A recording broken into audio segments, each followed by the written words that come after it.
Hello and welcome to Loving Me, Myself, and Life with me, Jody Misiak. And welcome back to the third episode of Finding Your Way Back to Happy.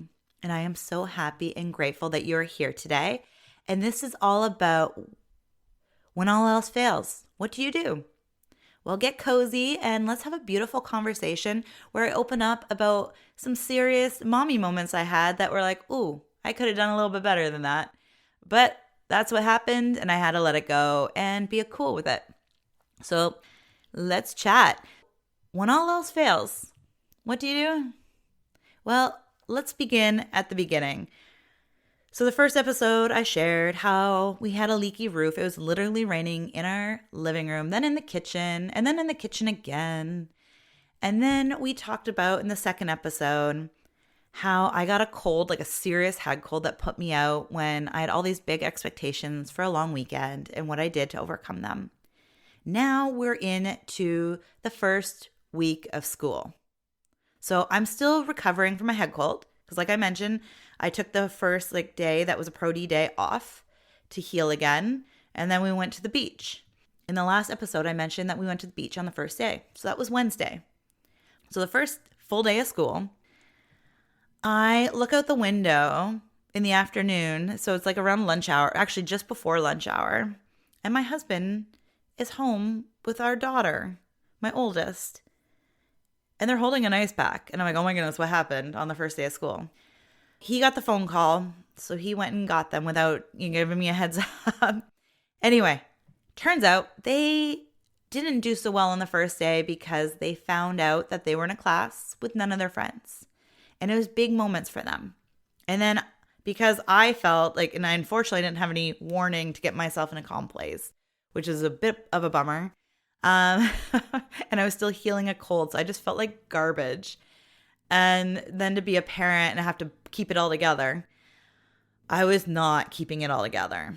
The mama bear in me came out in full on mode, like it just full-fledged mama bear mode, like growly as could be. Like, look out, everybody in my sights. It was not good. So I was really angry with that we couldn't have a better first full day of school. And so they had some big feelings. They were really upset about the situation. It's their last year at this school before they go off to high school. And it was just some big moments. Let's talk about expectations like we did last week. They had their own, right? We all have expectations in life. And when they're not met, they can really make us not feel so good.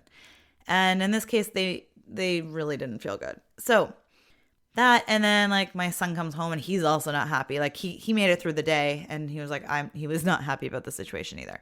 But anyways, so nothing got done on the school side. We had many conversations, or we tried to. This was the second year now in a row that the communication between school and home has been lacking on such great levels. So we were already coming in to this place really upset and frustrated and not feeling very supported at all. So it was Thursday. We kept our daughter home Friday. They're like, well, actually, we didn't keep them home. They refused to go to school. And as a parent of two very stubborn, let's not call them stubborn because that's not positive, very, very they know what they want and they know what they don't want. They always have. Teaching these kind of kids to go on the toilet training, tying shoes, it all had to be them.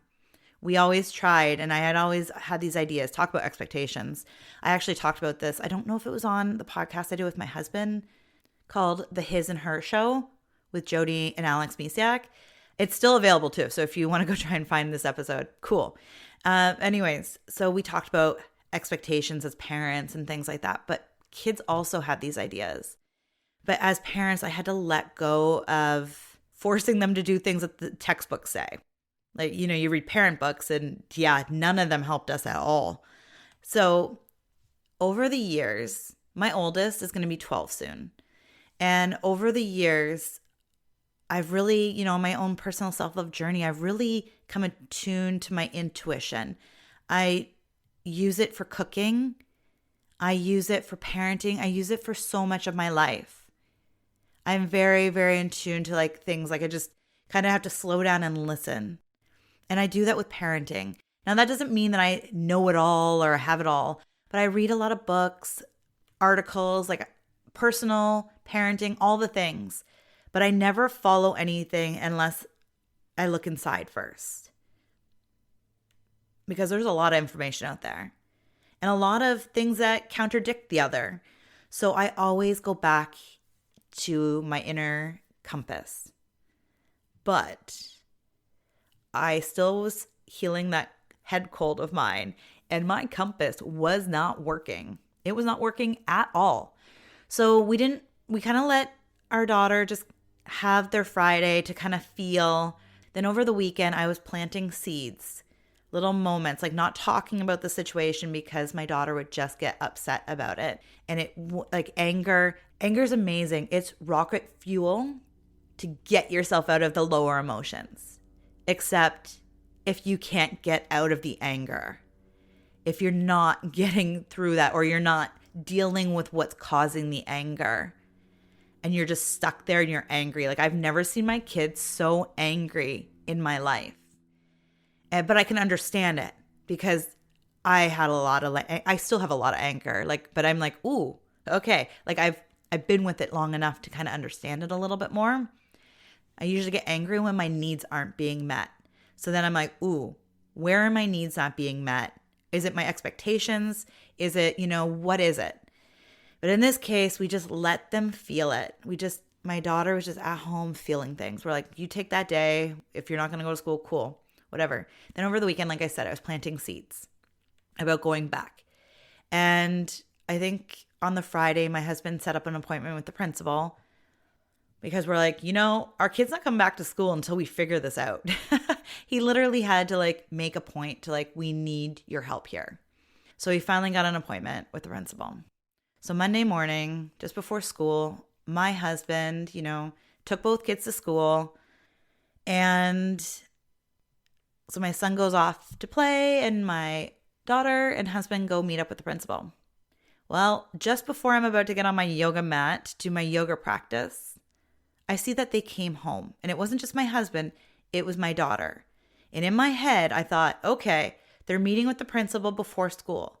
My daughter's going to end up going to school that day. All will be good. Talk about expectations. Oh my goodness. Well, because I didn't do my yoga practice yet, I wasn't on my mat yet, didn't do my workout, I was not at the best place. Again, Mama Bear came out. And came out, I think, even more so than the time before. Because I was like, what is this? Why is nothing happening? Why is nothing getting fixed? Why is my kid not in school? So my daughter went downstairs to, because they knew I had to work that day. I was like, enough is enough. I've lost enough days to not be in my office. Talk about I have a cold, can't do anything. And then, then my kid's home because they don't want to go to school. And I want to say here, just for the record, or not even for the record, but just a better understanding is that my kids have always, always loved school. They love daycare when I put them in, a couple times a week so I could start my business. And then they loved school so much. They look forward to school starting. And now this is 2 years in a row that both my kids don't love school. So it's a mommy moment for me where I'm like, I got to figure out, how do I get them to this place? It's it's okay. Or it's not okay. It's okay for them not to like it, I guess, because a lot of kids don't. But we were so fortunate for our kids to love school for so long. Anyways, kids not loving school. And then I'm like, how do I get them to go to school? So I was really upset. The mama bear came out, like I said before. And I was like, I'm still in my PJs. Because like I said, I was just going to get on my yoga mat. And I was just so mama bear mode that I was sweating in my PJs. I'm like, oh my goodness, I'm not even working out. And here I am sweating. So my husband and I have a really angry, heated conversation. Okay, it's me being growly and angry and frustrated with the situation, not feeling supported, not feeling like I have the answers for the first time in my mommy world. My compass, it just was not functioning. And I was just angry. I let it all out. I just spewed it out everywhere. Like a hot mess everywhere. I was just so angry because I just didn't feel like the principal cared and I didn't feel supported. I'm like, who do I call to get help here? And I just felt so unsupported, like just so crappy. And then when I finally did some deep breathing and calmed myself down, I could finally pick up a few things to do. And I talked to my husband. I mentioned, like, why don't we get a hold of the school counselor? Because, so what I forgot to mention is when they came home, it turned out all the principal was going to do is just, they told Anastasia to go to class. You know, like, why don't you try it? You can't tell a stubborn kid to just go try it. Like, that's just not how that works. So that's why I was really angry at the situation. I was like, what were you expecting? She didn't come prepared. She had no plan, no idea of what to do. Just tell my kid to go to school. Yeah, that's good. You really know my kid. Thanks. So Mama Bear moment coming out now. So the principal decided, hey, you know, why don't you talk with the teacher? Why don't you have a conversation? So she put her job onto the teacher. So this beautiful teacher, she's amazing, by the way. Shout out. I'm not going to use names because that's not what I do. Oh my goodness. So amazing, amazing teacher gave up her lunch so we could hang out and have a conversation. But anyways, I'm getting a little ahead of myself. So when I got that moment of like, okay, let's breathe, Jody. Like, I'm getting really frustrated. I'm pretty sure it was episode 1 that I said, remember, you have to step out of the problem to find solutions. I was so deep in this problem that I couldn't see the solutions. So, like I said, I took some deep breaths. I kind of tried to put myself out of the situation a little bit. And that's when I asked my husband, like, let's talk to the school counselor. So we actually managed to get the school counselor and the teacher together at the same time. Both of them beautifully gave up their lunch hour for us. Like, so grateful to them, both of them. And I finally was starting to feel a little bit supported. Like, when my husband's like, yes, we got the counselor, they're meeting. So anyways, I felt like, okay. And so so far on this point, my husband's actually been the one talking with the principal and, you know, doing the pickup after the first day because he got the phone call and things like that. That I realized I'm like, I need to be there. I need to be there and give my kid a voice. I need to be supportive because I understand them the most out of this situation, being highly sensitive. And my daughter and I are very similar energy-wise and things like that. I'm like, I need to be there to support them. But in that moment, I literally would have said some serious nasty stuff. So I knew I couldn't show up in the state that I was in because I would have been that angry, growly bear, mama bear.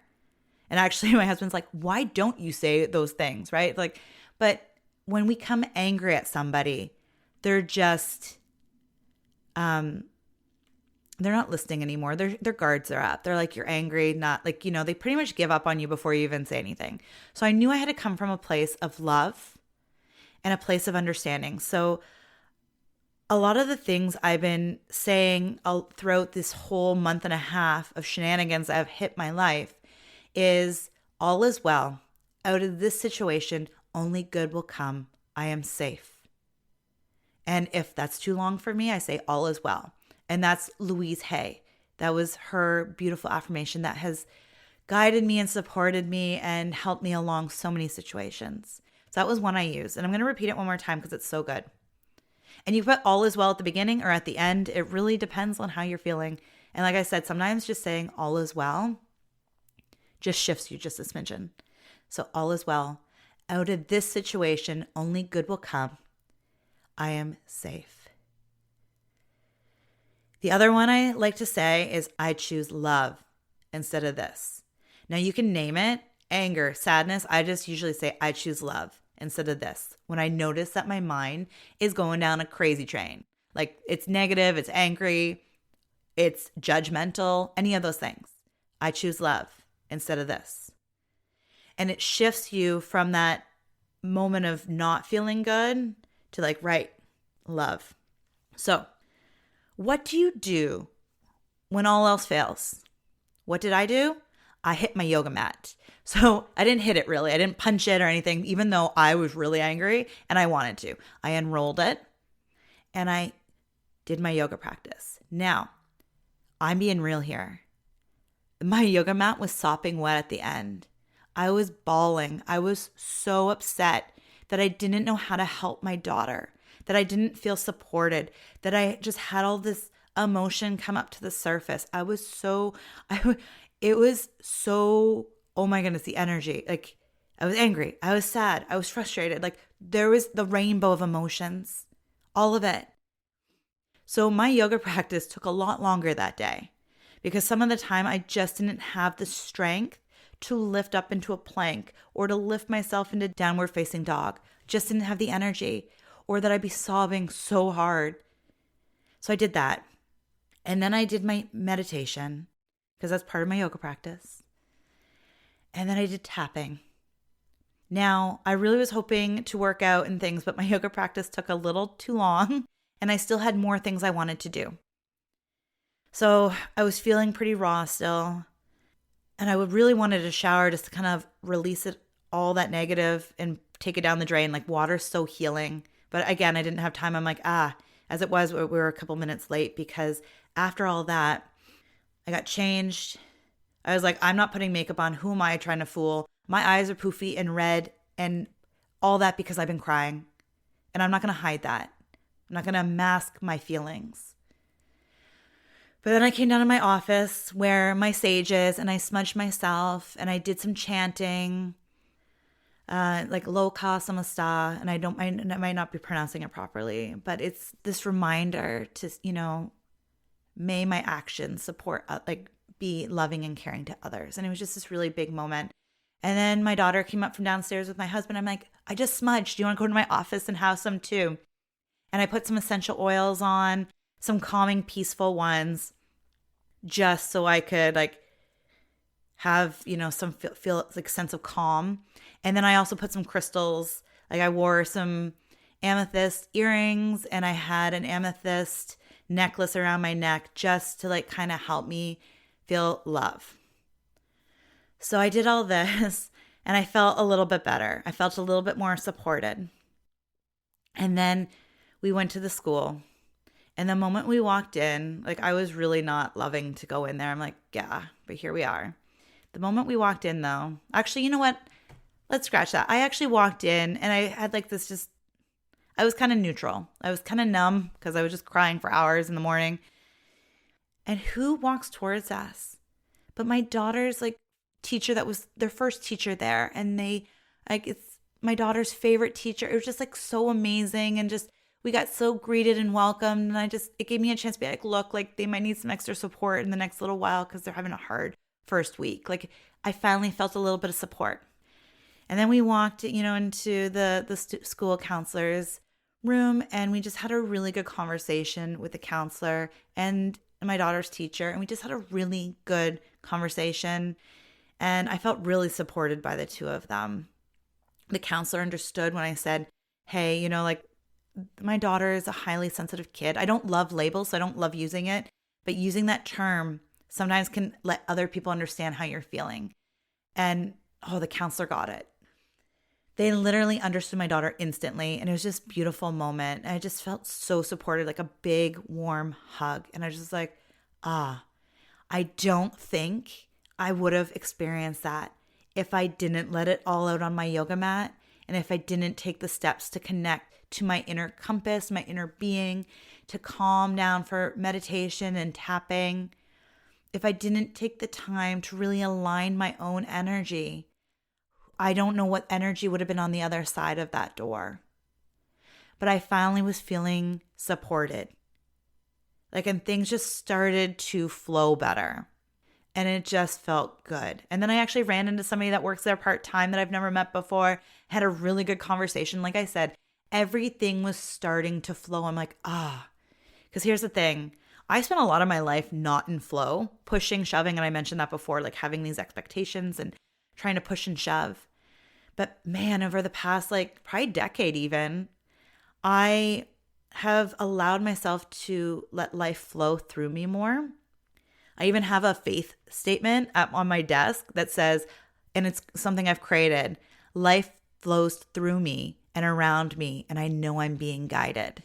I am open to guidance and support. I am at ease and peace. All is well. And the thing is, I finally felt supported and flowing again. That compass was starting to like work again. I was like, oh my goodness, thank you. Now, when I say all else fails, get on your yoga mat. Yoga might be not for you, but it's taking those moments to do whatever it is that helps you shift, to help you change your ideas of things or your energy flow. So I love music too, and I actually do my yoga practice to music. So I'll listen to Taylor Swift or Westlife or some country music. Like I'll listen to whatever I feel like in that moment. Sometimes it's the 90s. Like I love like Aqua and all those things. Like I just love that. Like I just love it all. There was once that I did like Blink-182. So my yoga practice is really tied to music, and it's usually whatever mood I'm in. A lot of the time it's slower music like Westlife and things like that, or Taylor Swift, but it really just depends on my mood. And occasionally I'll even do it in silence. So it really, again, is in whatever I'm flowing. But I was blaring music that day. I can't remember what song it is now, but it definitely listened to music. So it might just be putting on music and, dancing or going for a walk.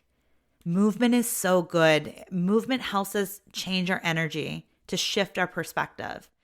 And that actually leads into next week's episode where I'm going to share about how do you shift your perspective. I just was a punching bag for life, or at least it felt like it. I really wasn't, but it felt like I was, that everything was just going wrong. But maybe it was all going right so I could learn and grow on this beautiful journey. In a tapping meditation that I did today, it actually said, life is about growing and learning about yourself. And it was this beautiful on point thing that I did just before, a beautiful lesson that I heard right before recording my podcast episodes for today. So it was really beautiful. Life is about growing and to understand where we're coming from and just to get to know ourselves better. It's not about fixing or changing who you are, but really getting to know yourself better. And then you can make little changes, with your energy and your mood, habits, all that beautiful things. But it's understanding where you're coming from. So you can, maybe course correct, change it a little bit, whatever works, shifting perspective. So today, I encourage you, if you're finding life challenging, maybe try yoga if you haven't before, or if you have, it's a really good practice to do when life is just not going according to plan or is not flowing for you. Get on the mat so it can. And the other thing I did was pray. And when I say pray, I've actually let go of, I'm not going to get too much into this because it's my own personal beliefs. And I actually grew up Lutheran. And I've always gone to church and things like that. But I've learned that it's all about spiritual. And there's no wrong or right. And I think all religions are, awesome. But for me, I really focus on the spiritual aspect. Like I know I'm being guided and I know there's this greater universe. So instead of attaching to one religion, I'm kind of open to just the spiritualness of life. I hope that makes sense. So when I say pray, for me, I'm praying, like I'm just having a conversation with the universe, to my guardian angels and all those beautiful things. Like I'm constantly feeling supported and surrounded by love, except for those little times and moments that I shared, I wasn't feeling supported. That included with the universe, but praying. So whoever you pray to, it can be anybody you pray to, it could be Mother Nature, the gods, your religious God, like anybody. Like there's no, like, I don't want to get into any crazy, like I don't want to. We all have different beliefs, and I believe that it's all necessary. So whatever you believe in, get down on your knees and pray. Or in my case, I was laying face down on my yoga mat, having a conversation, a real conversation with my surrounding world. So it's slowing down when all else fails. Actually, not even, it's slowing down enough to realize, okay, movement. I would say if you're not a yoga fan, Why aren't you? No, I'm kidding. I encourage you to try it if you haven't. And yoga is not just asanas, the movement. It's meditation. Because I've actually gone through for Ashtanga yoga teaching to be a yoga teacher. We believe in the 8 limbs. So like a yoga practice is not, and that's why I say yoga practice, because it's not just the movement, it's the breathing. It's connecting to, so much more. So anyways, but movement. So if yoga is not your thing, I won't judge. I promise. Movement. Put on some music. Do something that feels good. So when all else fails, do something that feels good. Movement is one of the best ways to move energy out of your body, to change it up. Maybe you got some stale energy going on. Move that body. Dance to something you love. Go for a walk. Go for a swim. Like I said, healing. Water is healing. Have a shower. Have a bath. Whatever feels good to you. And like I said, next week, I'll be sharing how to shift your perspective, because that was a big one for me. So again, if you want a little bit more guidance on your self-love journey, I have a free masterclass all about self-love, and it's called Reclaim Your Joy. So if you want more joy in your life, if you want to thrive and just feel really good, this masterclass was designed for that. It shares 3 little shifts you can do. So if you need more guidance, it's free. It's about 40 minutes long, and it is on demand. So like you get instant access. So you don't have to wait for the next day to do masterclass. It's all there. You just sign up for free. You'll get it instantly, and you can listen to it right away. And you can keep listening to it whenever you need a little support in your life. Thank you so, so much for being here. I am so grateful for you. Thank you again for being and just share the love. If you love this, you got something out of it, share it, comment it on my socials, and just thank you so much for being here. I really appreciate your support. Take care and have a beautiful, beautiful day.